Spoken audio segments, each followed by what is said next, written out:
तो हर कहानी में एक हीरो होता है और एक विलन और एक ऐसा मासूम कैरेक्टर होता है जिससे हम सबको हमदर्दी होती है। लेकिन जो मासूम कैरेक्टर्स होते हैं, क्या वे सच में मासूम होते हैं या फिर उनके साथ में छुपे होते हैं कई गहरे राज। और यही राज आपको मूवी के आगे पता चलेगा। इस मूवी की कहानी शुरू होती है एक सुनसान से घर से। वहाँ पर कई पुलिस वाले इन्वेस्टिगेशन करने आए हुए थे क्योंकि वहाँ पर बहुत ही भयानक मर्डर्स हुए थे। वहाँ के ऑफिसर मिशेल घर के अंदर जाते हैं और केस को समझते हैं। शेरिफ डेंटलर उनको बेसमेंट में ले जाते हैं और बेसमेंट में ऑफिसर मिशेल ने एक ऐसी चीज़ देखी थी जिससे कि उनके खुद के होश उड़ गए थे। वो चीज़ क्या थी वो आपको इस वीडियो में पता चलेगा, तो वीडियो के एंड तक बने रहिएगा। कहानी फिर मर्डर के 24 घंटे पहले आती है, जहाँ पर मैक्सिन नाम की एक लड़की ड्रग ले रही थी। तभी वहाँ पर मैक्सिन का बॉयफ्रेंड वेन आ जाता है और वो लोग अपनी फिल्म की शूटिंग के लिए लोकेशन पर जा रहे थे। वेन मैक्सिन को चलने के लिए बुलाना आया था और उन दोनों के साथ में लॉरेन, बॉबी, आरजे और जैक्सन भी जा रहे थे। उनकी फिल्म का नाम था फार्मर्स डॉटर और असल में ये सभी पॉर्न स्टार्स थे जो कि हॉलीवुड में काम पाने के लिए इन पॉर्न फिल्म्स में काम कर रहे थे और उनको वो लोकेशन रास्ते में मिल गया था, इसीलिए वे लोग वहाँ पर शूटिंग के लिए जा रहे थे। अगर स्लैशर मूवी की बात की जाए और गैस स्टेशन न आए ऐसा हो ही नहीं सकता। और रास्ते में वे लोग एक गैस स्टेशन पर रुकते हैं। वैन और मैक्सिन वहाँ पर अपनी ज़रूरत का सामान रख रहे थे और मैक्सिन बहुत ज़्यादा फेमस होना चाहती थी क्योंकि उसे किसी भी तरह हॉलीवुड में जाना था, भले ही वहाँ जाने का रास्ता कितना ही ज़्यादा गलत क्यों ना हो। वैन भी उसे प्रॉमिस करता है कि वो किसी भी तरह से उसके हर सपने को पूरा करेगा। और गैस स्टेशन के बाहर लॉरेन और आरजे कुछ सीन शूट कर रहे थे। आरजे असल में कैमरामैन था और लॉरेन साउंड इंजीनियर थी और दोनों रिलेशनशिप में थे। फिर गैस स्टेशन के टीवी पर एक प्रोग्राम चल रहा था और इस प्रोग्राम का लिंक आगे भी कहानी में है, तो इसे अपने दिमाग पर ज़रूर रखिएगा। फिर सभी अपनी ज़रूरत का सामान लेकर लोकेशन के लिए निकल जाते हैं और रास्ते में उनको ट्रैफिक जाम मिलता है क्योंकि एक ट्रक ने एक गाय को पूरी तरीके से कुचल दिया था, जिसे देखकर मैक्सिन की हालत खराब हो गई थी। उसे इन सब से बहुत घिन आ रही थी और उस गाय के मांस के ऊपर वे लोग अपनी कार को चलाकर आगे ले जाते हैं और वहाँ पर उस जगह का ऑफिसर मिचेल भी मौजूद था। सीन कट होता है और फाइनली वे सभी अपनी लोकेशन पर आ गए थे और ये वही घर था जो कि फिल्म के पहले वाले सीन में दिखाया गया था जहाँ पर मर्डर्स हुए थे। वैन कार से उतरकर घर के ओनर हॉवर्ड को आवाज लगाता है और वैन ने उस लोकेशन के लिए हॉवर्ड से पहले ही फोन पर परमिशन ले लिया था, लेकिन फिर भी हॉवर्ड गन लेकर घर के बाहर आता है। कार से मैक्सिन भी ये सब देख रही थी और वो इस बारे में बाकियों को बताती है, लेकिन बॉबी और जैक्सन तो कार में ही रोमांस करने में लगे हुए थे। पर वो समझ जाते हैं कि मामला कुछ सीरियस है, तो वे लोग भी वैन की गन निकाल लेते हैं।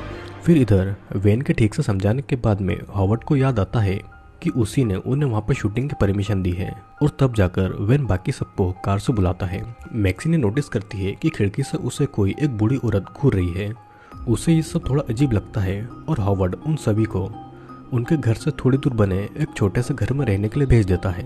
हॉवर्ड उन सबसे थोड़ा नाराज था क्योंकि उसे ये नहीं पता था कि वैन अपने साथ में और भी लोगों को लेकर आने वाला है, लेकिन वैन के और पैसे देने पर उसे कोई प्रॉब्लम नहीं होती है।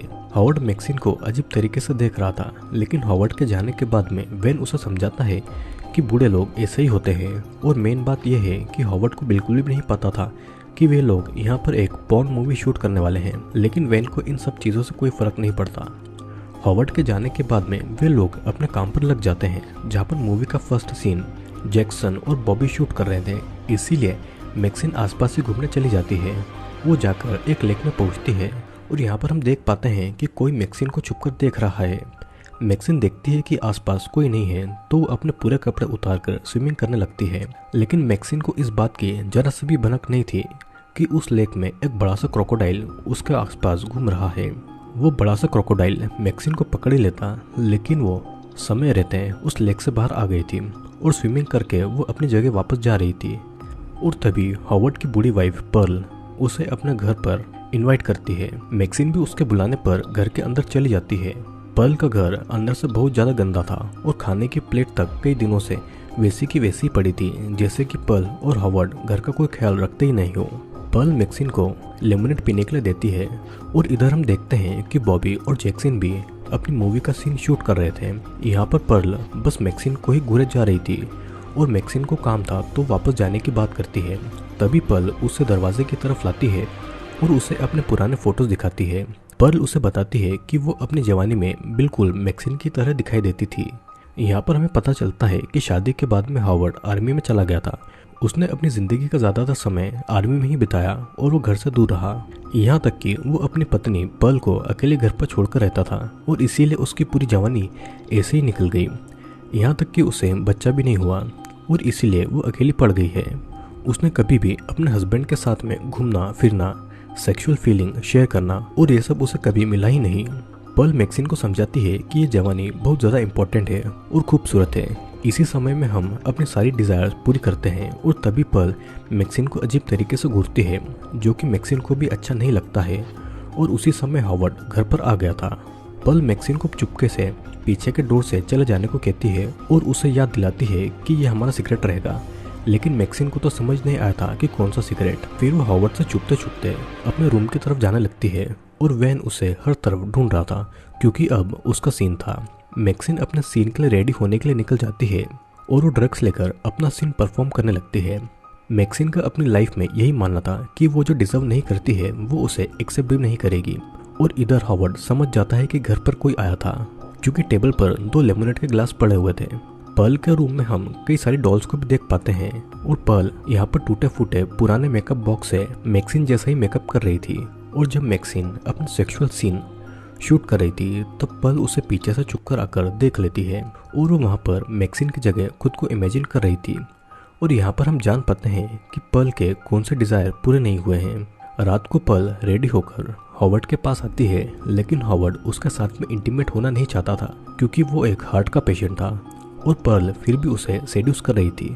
तो इसीलिए वो पर्ल को धकेलकर अपने रूम में चला जाता है। सीन कट होता है और रात के समय फिल्म के सभी लोग बातें कर रहे थे और बातों के बीच में मैक्सिन लॉरेन की बेइज्जती करती है क्योंकि वो हर समय उसे घुरा करती थी। यहाँ पर लॉरेन कहती है कि उसे भी उनकी तरह बनना है, इसीलिए वो उनको देखती रहती है।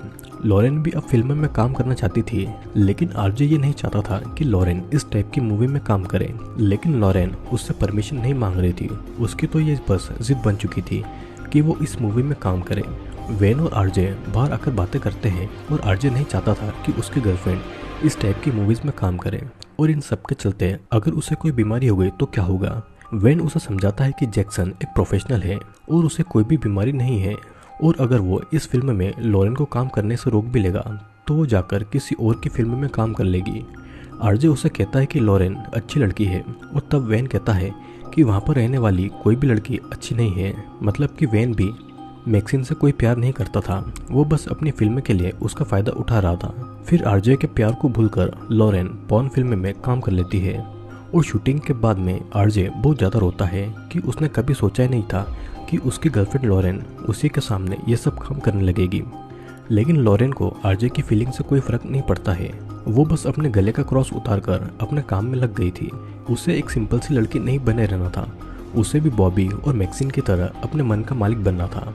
आरजे भी डिसाइड कर लेता है कि वो अब यहाँ पर इन सब के साथ नहीं रहेगा। तो आरजे कार की चाबी लेकर कार की तरफ जाता है। वो कार में बैठकर वहाँ से जाने लगता है, लेकिन उसे कार रोकनी पड़ती है क्योंकि पर्ल उसकी कार के सामने खड़ी थी। वो कार से उतरकर पर्ल से पूछता है कि क्या वो ठीक है, लेकिन पर्ल तो आरजे को ही सेड्यूस करने लगती है। आरजे पर्ल को खुद से दूर करता है और ये बात पर्ल को बिल्कुल भी पसंद नहीं आती है और वो आरजे के गले में चाकू घुसा देती है। आरजे वहीं पर गिर जाता है और तड़प रहा था और पर्ल उसके पास आकर उसके गले में इतनी बार चाकू से वार करती है कि आरजे का गला उसकी बॉडी से अलग हो जाता है और पूरी जगह खून से सन जाती है। फिर पर्ल अपनी सारी भड़ास आरजे पर निकाल रही थी और उसका मर्डर करने के बाद में पर्ल वहीं पर डांस भी करने लगती है और फिर पर्ल कार की चाबी अपने पास रख लेती है। अब फिर कुछ देर के बाद में लॉरेन की जब आंखें खुलती है तो आरजे उसके पास में नहीं था। वो बाहर जाती है ये देखने के लिए कि आरजे कहाँ पर है, लेकिन आरजे उसे नहीं दिखाई देता है। तभी वहाँ पर वैन आता है और वैन को सब कुछ बताकर दोनों आरजे को ढूंढने जाते हैं। लॉरेन को ऐसा लग रहा था कि उसके पॉर्न फिल्म में काम करने की वजह से आरजे उसे छोड़कर चला गया है और अब फिर वैन फार्म में आरजे को ढूंढने जाता है। लॉरेन भी फार्म तक जा ही रही थी, लेकिन हॉवर्ड के घर का लाइट जलता हुआ देखकर वो रुक जाती है और तभी हॉवर्ड घर के बाहर आता है। लॉरेन उससे आरजे के बारे में पूछती है, लेकिन हॉवर्ड उससे पर्ल के बारे में पूछ रहा था। इस तरफ फार्म के एक वेयरहाउस में वैन के पैर में एक कील घुस जाती है जो कि उसके पैर के आर पार हो गई थी और वैन किसी तरह उस कील को अपने पैर से निकालता है। उसे बहुत दर्द हो रहा था और तभी वैन को किसी के पास होने का एहसास होता है। वैन को ऐसा लग रहा था कि वो शायद आरजे हैं और वो डोर के होल से बाहर देखने लगता है। तभी कोई दीवार के दूसरी तरफ से उसकी आंख में खील घुसा देता है और दूसरी तरफ हॉवर्ड लॉरेन से मदद मांगता है ताकि वो पर्ल को ढूंढने में उसकी हेल्प करे। हॉवर्ड लॉरेन को बेसमेंट में भेज देता है कोई चीज़ लाने के लिए। इधर हम देख पाते हैं कि वैन को पर्ल नहीं मारा है। पर्ल वैन की डेड बॉडी के पास आकर उस पर एक और बार वार करती है और फिर उसकी बॉडी को घास से ढककर छुपा देती है। इधर लॉरेन को बेसमेंट में टॉर्च मिल जाती है, लेकिन जब बेसमेंट से बाहर आने की कोशिश करती है तो वहाँ का डोर बंद था और वो हॉवर्ड को आवाज़ लगाती है मदद के लिए, लेकिन हॉवर्ड ने ही उस डोर को बाहर से लॉक करके रखा हुआ था। तभी लॉरेन को वहाँ पर किसी आदमी की सड़ी गली नेकेड लाश दिखाई देती है जिसे बहुत ज़्यादा टॉर्चर करके मारा गया था और लॉरेन ये देखकर बहुत ज़्यादा चिल्लाने लगती है। यहाँ पर जैक्सन की जब आंखें खुलती है तो उसे अपने रूम की डोर खुली हुई मिलती है और वो किचन में जाता है कुछ पीने के लिए। तभी उसे घर के बाहर हॉवर्ड नज़र आता है। वो बाहर आकर हॉवर्ड को उसकी परेशानी का कारण पूछता है और हॉवर्ड उसे बताता है कि उसकी पत्नी मिसिंग है। तो जैक्सन हॉवर्ड के साथ में निकल जाता है। यहाँ पर बॉबी उस समय सो रही थी तो उसे कुछ पता नहीं चलता है और पर्ल यहाँ पर मैक्सिन के रूम में आकर उसके शरीर को देख रही थी। फिर पर्ल यहाँ पर कपड़े उतारकर मैक्सिन के पास में सो जाती है। मैक्सिन गहरी नींद में थी तो उसे कुछ पता नहीं चलता है और इधर जैक्सन और हॉवर्ड पर्ल को ढूंढने के लिए लेक के पास आ गए थे। हॉवर्ड उसे कहता है कि लेक पर बहुत सारे क्रोकोडाइल है, लेकिन जैक्सन को इस बात से कोई फर्क नहीं पड़ता है क्योंकि वो पहले यूएस मरीन में था। जैक्सन दूसरी तरफ निकल जाता है पर्ल को ढूंढने के लिए और जैक्सन को लेक में किसी की कार डूबी हुई मिलती है और शायद ये कार बेसमेंट में मिली उसी डेड बॉडी की होगी। जैक्सन लेक के दूसरी तरफ चला जाता है, लेकिन उसे हॉवर्ड नज़र नहीं आ रहा था।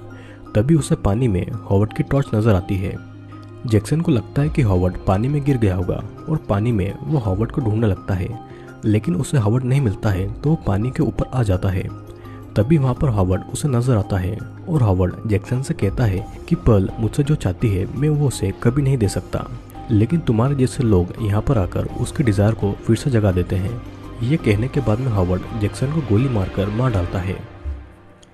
इधर पर्ल अपने खून में सने हाथों से मैक्सिन को अजीब तरीके से छू रही थी और मैक्सिन की जब आंखें खुलती है तो वो अपने पास में पर्ल को देखती है, जिसे देखकर वो चिल्ला देती है और उस आवाज़ से बॉबी की नींद खुलती है और वो मैक्सिन के रूम में जाती है जहाँ पर पर्ल बिना कपड़ों के भाग रही थी। पर्ल को ऐसे देखकर बॉबी शॉक्ड हो गई थी और इस तरफ लॉरेन एक कुल्हाड़ी से डोर को तोड़कर बाहर निकलने की कोशिश कर रही थी। लॉरेन अपना हाथ बाहर निकालकर हुक खोलने की कोशिश करती है और तभी वहाँ पर हॉवर्ड आकर गन से कई बार शूट करके लॉरेन की उंगलियां उखाड़ देता है और वो जाकर टीवी पर वही प्रोग्राम देखने लगता है। लॉरेन यहाँ पर दर्द से चिल्ला रही थी और इस तरफ मैक्सिन खुद को शांत करने के लिए ड्रग्स लेती है और बॉबी जैक्सन को ढूंढने जाती है। उसे लेक के पास में पर्ल खड़ी दिखाई देती है जो कि नेकेड थी। बॉबी अपने कपड़ों से उसे ढक देती है, लेकिन पर्ल उसे एक थप्पड़ मारती है, जिसके जवाब में बॉबी उसे कह देती है कि उसकी खुद की गलती है जो कि उसने जवानी को कभी एंजॉय नहीं किया बल्कि बर्बाद कर दिया और वो तो उसके साथ में अच्छे से बिहेव कर रही थी। बॉबी उसे रास्ते से हटने को कहती है, लेकिन पर्ल बॉबी को पानी में धकेल लेती है और एक क्रोकोडाइल आकर बॉबी को खा जाता है और हॉवर्ड भी वहाँ पर आकर ये सब देख लेता है और पर्ल को वो अपने साथ में अपने घर में ले जाता है। यहाँ पर मैक्सिन अपने आप को साफ कर रही थी और उसे बहुत घिन आ रही थी जो भी पर्ल ने उसके साथ में किया है। मैक्सिन को घर पर कोई नहीं दिखता है। वो बाहर पर्ल और हॉवर्ड को देखकर शॉक्ड हो जाती है क्योंकि पर्ल के पास में बॉबी का कपड़ा था। यहाँ पर रूम के अंदर हॉवर्ड पर्ल की तारीफ करके उसको कंफर्ट कर रहा था और पर्ल हॉवर्ड को सीड्यूस करने लगती है। हॉवर्ड उससे पूछता है कि क्या उसका दिल ये झेल पाएगा, जिस पर पर्ल उसे हाँ कहती है और दोनों फिर एक दूसरे के साथ में इंटीमेट होने लगते हैं। मैक्सिन यहाँ पर उनसे बचने के लिए उनके बेड के नीचे छिपी हुई थी और मौका देखकर वो वहाँ से भागकर कार की तरफ जाती है। वहाँ पर उसे आरजे की लाश नजर आती है और उसे लॉरेन के चिल्लाने की आवाज़ें भी सुनाई देती है। वो गन लेकर उसे बचाने जाती है और बेसमेंट का डोर खोलकर वो लॉरेन को बाहर निकालती है, लेकिन वो उल्टा मैक्सिन पर ही गुस्सा निकाल रही थी। मैक्सिन के रोकने पर भी वो घर से बाहर भागती है और तभी उसे हॉवर्ड गोली मार देता है और ये देखकर मैक्सिन छुप जाती है। हॉवर्ड लॉरेन की बॉडी को घर के अंदर लाने लगता है और तभी अचानक लॉरेन का सर हिलता है और डर के मारे हॉवर्ड को हार्ट अटैक आ जाता है। जिससे कि कुछ ही समय में वो वहीं पर मारा गया था। इसी मौके का फायदा उठाकर मैक्सिन गन लेकर बाहर आती है और कार की चाबी मांगती है। फिर पर्ल हॉवर्ड के लिए उससे मदद मांग रही थी, लेकिन कुछ ही देर पहले उसने उसके सारे फ्रेंड को मार दिया था, तो मदद का तो सवाल ही पूरा नहीं होता। पर्ल उसे चाबी का पता दे देती है और मैक्सिन चाबियों को उठाती है और पर्ल से कहती है कि वो बाहर जाकर सबको बता देगी जो भी उसने और उसके पति ने जुर्म किए हैं। यहाँ पर पर्ल भी उसे कहती है कि उसे पता है कि वो कौन है और उसने क्या पाप किए हैं, जिसके जवाब में मैक्सिन का कहना था कि उसने पाप किया भी है तो क्या हुआ, एक दिन पूरी दुनिया उसका नाम जानेगी। और ये कहकर मैक्सिन पर्ल के ऊपर गोली चलाती है, लेकिन उस गन में गोलियां नहीं थी और तभी पर्ल गन उठाकर मैक्सिन पर गोली चलाती है। मैक्सिन को तो कुछ नहीं होता है, लेकिन पर्ल गोली की फोर्स से दूर गिर जाती है और उसकी कमर टूट जाती है। वो मैक्सिन से मदद मांगती है, लेकिन मैक्सिन पर्ल के सर को कार से कुचल देती है और कहती है कि ये हमारा सीक्रेट रहेगा। और फिर मैक्सिन वहाँ से कार लेकर चली जाती है। अब सीन फिर से प्रेजेंट टाइम में आता है, जहाँ पर हॉवर्ड के घर में मर्डर सीन था और अभी भी टीवी पर वही प्रोग्राम चल रहा था। यहाँ पर हमें पता चलता है कि मैक्सिन उसी टीवी वाले आदमी की बेटी थी जो कि गलत रास्ता चुनने के लिए घर से भाग गई थी, लेकिन उसके फादर को यकीन है कि वो एक दिन घर वापस आएगी। पुलिस को कुछ समझ नहीं आ रहा था कि किसने किसको मारा और क्यों मारा।